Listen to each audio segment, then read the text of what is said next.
आशा है सभी कुशल मंगल होंगे और माँ भगवती के चरणों में सभी लगे हुए होंगे। तो मैं आज आपके सामने एक मुख्य रूप से टॉपिक लेके आया हूँ, क्योंकि काफ़ी बच्चों का प्रश्न था साधना से रिलेटेड कि साधना क्या है और साधक कौन होते हैं। तो उसके रिगार्डिंग आज बात करेंगे। तो मैं आप सभी को बता देता हूँ, जैसे हम कहीं पर यात्रा करते हैं तो हमें कन्वेंस की ज़रूरत होती है, एक साधन की ज़रूरत होती है। तो वैसे एक साधना होती है जिससे साधना के माध्यम से जब हम किसी देव की कोई साधना करते हैं, उसके माध्यम से हम कम समय में हम भक्ति करते हैं, भक्ति से भी हम वहीं पहुँचते हैं।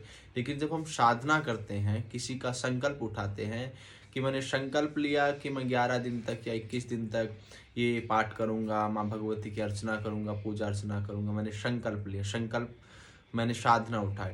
तो साधना का एक निश्चित हो जाता है कि इतने समय में हमें इतनी साधना करनी है। तो हम एक साधना बना लेते हैं, एक साधन बना लेते हैं कि इतने समय में हम साधना कर लेंगे। जैसे हम कहीं तीर्थ धार्मिक स्थल पे कहीं भी जाते हैं, हम यात्रा करते हैं, तो हमें एक साधन की आवश्यकता होती है। तो उसी प्रकार से हम साधना करते हैं तो हम जल्दी में हम परमात्मा के निकटतम पहुंच जाते हैं। इसलिए उसको साधना का नाम दिया जाता है कि ये साधना कर लीजिए। द्वितीय बात कि साधक कौन होता है, जो अपने आप को सहज रूप से, नर्म से अपने विकारों को दूर कर दे। काम, क्रोध, मद, लोभ, ईर्ष्या, इनसे दूर चला जाए, उस माँ भगवती के चरणों में लग जाए। क्योंकि माँ काली के जो साधक होते हैं उनको जल्दी मुख्य रूप से गुस्सा आना शुरू हो जाता है। कोई भी माँ काली का साधक हो, अगर वो साधना करता है तो उसमें गुस्से की मात्रा बहुत ज़्यादा हो जाती है कुछ समय के लिए, ये नहीं कि लाइफ टाइम तक रहेगी, कुछ समय के लिए वो मात्रा अधिक हो जाती है। तो उसमें फिर साधक डरना शुरू हो जाते हैं, अरे ये तो माँ काली का साधक है, इससे मत बोलो आप, इसमें तो गुस्सा ज़्यादा है, ये कुछ अनिष्ट कर देगा। ऐसा कुछ नहीं है। देखो, माँ सबसे ज़्यादा प्रेम करती है, माँ कालिका सबसे ज़्यादा प्रेम करती है अपने बच्चों से, क्योंकि वो अपने बच्चों को हमेशा अपने वात्सल्य में, अपनी गोद में हमेशा प्रेम देती है। तो साधक जब साधना करता है तो उसको काफ़ी कठिनाई से गुजरना पड़ता है। उसको क्रोध भी आएगा, बहुत सी चीज़ें उसके सपने में, गलत चीज़ें उसको दिखेंगी, विकारों की उत्पत्ति होगी। वो किसी को देखेगा तो उसको गुस्सा आना शुरू हो जाएगा छोटी छोटी बात पे। उसकी अगर वो साधना करेगा उस समय तो उसकी कमर में परेशानी शुरू हो जाएगी, उसकी टांग में परेशानी शुरू हो जाएगी साधक की। परंतु वो कुछ समय के लिए होता है, जब तक आप साधना करते हैं। क्योंकि अगर आप साधना में बैठे हैं और ज़्यादा समय के लिए आप साधना में बैठे हैं, एक साधन में बैठे हैं, तो आपको परेशानी तो झेलनी पड़ेगी ना।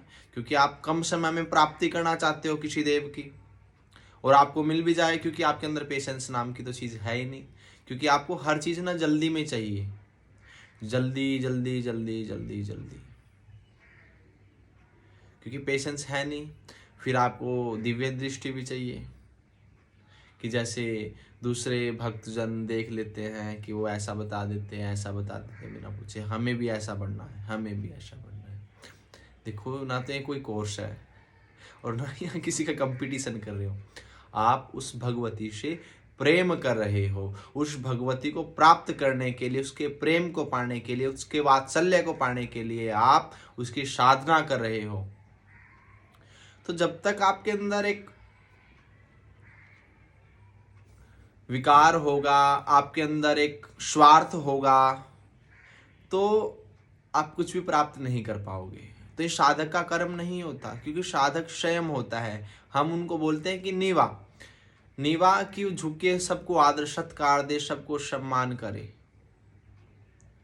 और वो किसी में सहन शक्ति आज की है ही नहीं कि आज कोई भी गुरुजन आपको धमका दे, आपको कुछ बोल दे, तो आप उसी का एक छोटी सी बात को इतना बड़ा बना देंगे, तो उसका कोई आकार ही नहीं होगा। तो आप सबसे पहले कोई भी साधना करे या साधक उस पथ पे चले, तो सबसे पहले अपने अंदर से स्वार्थ हटा दीजिए। देखो, स्वार्थ एक स्वाभाविक क्रिया है। स्वार्थ हर एक इंसान के अंदर होता है, हर एक इंसान सेल्फिश होता है। परंतु उसकी क्वांटिटी कितनी है, उसका लेवल कितना है स्वार्थ का भी तो लेवल होता है ना। क्योंकि आज तो हमारे पास साइकिल है और फिर हम साइकिल से डायरेक्ट चल जाए BMW पे, तो ऐसा तो पॉसिबल नहीं है। तो हर एक चीज में समय लगता है, लेकिन जब आप स्वार्थ को साइड में रख के आप उसकी भक्ति करेंगे और आपके अंदर किसी प्रकार का कोई विकार नहीं होगा, आपके अंदर मतभेद, दूसरों के प्रति ईर्ष्या नहीं होगी, दूसरों से आप अपने आप को कंपेयर नहीं करोगे। और आप दूसरे से अपने आप को कंपेयर क्यों कर रहे हो? देखो, किसी को सादी रोटी पसंद है, किसी को घी लगाकर रोटी पसंद है, पसंद अलग अलग है ना। तो वैसे आपके कर्मा है, किसी को चीजें जल्दी मिल जाती है, किसी को बाद में मिल जाती है, किसी के पास होके भी उसको पता नहीं चलता कि उसके पास क्या है। तो ये गतिविधियां, ये कर्म हमारे मस्तिष्क को एक तरह से बांध देती है,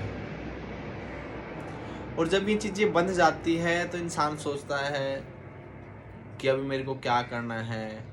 हम किसी दरबार से जुड़े हैं, हमने गुरु धारण भी कर लिए, गुरु धारण के पश्चात ये गतिविधियां होती है। परीक्षाएं आपको देनी पड़ेगी। बहुत से बोल देते हैं कि गुरु की आवश्यकता नहीं है, आप ऐसे साधना कर सकते हो, ऐसे परमात्मा का नाम। देखो, परमात्मा का नाम हर कोई इंसान ले सकता है, इसमें कोई है ही नहीं। और किसी भी समय आप परमात्मा का ध्यान कर सकते हैं, क्योंकि वो तो हर एक जीव जंतु के अंदर विद्यमान है। तो जो भी साधक साधना करे, और जिस साधक को ये नहीं पता कि साधक क्या है, जो अपने आप को साध ले, अपने आप को सरल बना ले और उस भगवती के चरणों में लग जाए। और साधना एक क्रिया है। जब हम एक साधन को पकड़ के उसके माध्यम से हम परमात्मा के समीप पहुंच जाए, तो साधक और साधना, जिसका मैंने आपको अभी अर्थ बताया है, अब चीजें मैंने आपको समझाने का प्रयास किया। अगर आप इस चीज को सरल पूर्वक समझ लेंगे तो आपको समझ में आ जाएंगी। तो ऐसे ही ज्ञानवर्धक वीडियो मैं आपके सामने लाता रहूँगा, और माँ भगवती में आप किलो लगाते रहेंगे। और हाँ, माँ काली गोरखनाथ चौकी को, माँ काली गुरु ज्ञान को, माँ काली गोरखनाथ चौकी जो इंस्टा पे हमारा है, उसको इतना प्रेम देने के लिए मैं आपका आभार प्रकट करता हूँ। और माँ भगवती आपके घर में हमेशा खुशियाँ बना के रखे। नमो आदेश।